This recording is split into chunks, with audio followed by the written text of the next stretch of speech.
தான் இது அனைத்திற்கும் காரணம். நம் நாட்டு மக்கள் அனைவரையும் அடிமைப்படுத்தி துன்புறுத்தி கொண்டு இருப்பதாகவும் கூறியுள்ளார். அவர்களால் அடிமை செய்யப்பட்டிருந்த அனைத்து இடங்களிலும் மக்கள் சோற்றிற்கு பதிலாக நீர் ஆகாரங்களை உண்ணுகிறார்கள் என்றும் அவர்களை நாய்களை போன்று நடத்துகிறார்கள் என்றும் கூறியுள்ளார். அவர்களை மீட்பதற்கு, நம் நாட்டை காப்பதற்கு நாம் தான் முன்வர வேண்டும், நாம் அனைவரும் ஒன்று திரண்டு முன்வர வேண்டும் என்றும் கூறியுள்ளார். நம் நாட்டு மக்கள் அனைவரும் போர்க்கோலத்தில் வர வேண்டும் என்றும், நம் நாட்டை காப்பாற்றுவதற்கு ஒவ்வொரு வீட்டிலிருந்தும் அனைத்து ஆண் மகன்களும் முன்வர வேண்டும் என்றும் கூறியுள்ளார். எவன் ஒருவன் அயல்நாட்டவருக்கு உதவுகிறானோ அவன் இறப்பு கூட மோட்சம் பெறாது என்று கூறியுள்ளார். மீசை வைத்த அனைத்து ஆண்மகனும் போருக்கு வர வேண்டும். எவன் ஒருவன் நம் நாட்டுக்காக போராட வரவில்லையோ, நம் நாட்டு மக்களை அயல்நாட்டவருக்கு காட்டி கொடுக்கிறானோ, அவன் தன் தாயையும் தன் மனைவியும் கூட்டி கொடுப்பதாக கூறியுள்ளார். இறப்பு என்பது ஒரு மனிதனுக்கு எப்பொழுது வேண்டுமானாலும் வரலாம்.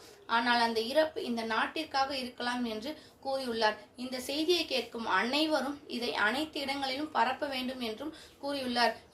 எந்த இடத்தில் அயல்நாட்டவரை காண்கிறோமோ அந்த இடத்திலேயே அவர்களை அழிக்க வேண்டும் என்று வீரத்துடன் கூறியுள்ளார். நம் நாட்டு மக்களுக்காக போராடுவதே எனது பணி என்று கூறி அனைத்து மக்களையும் எழுச்சியுடன் எழுப்புவதற்காக ஒரு வீர வசனங்களை பேசிய மருது சகோதரர்களுக்கு எனது வீர வணக்கங்கள்.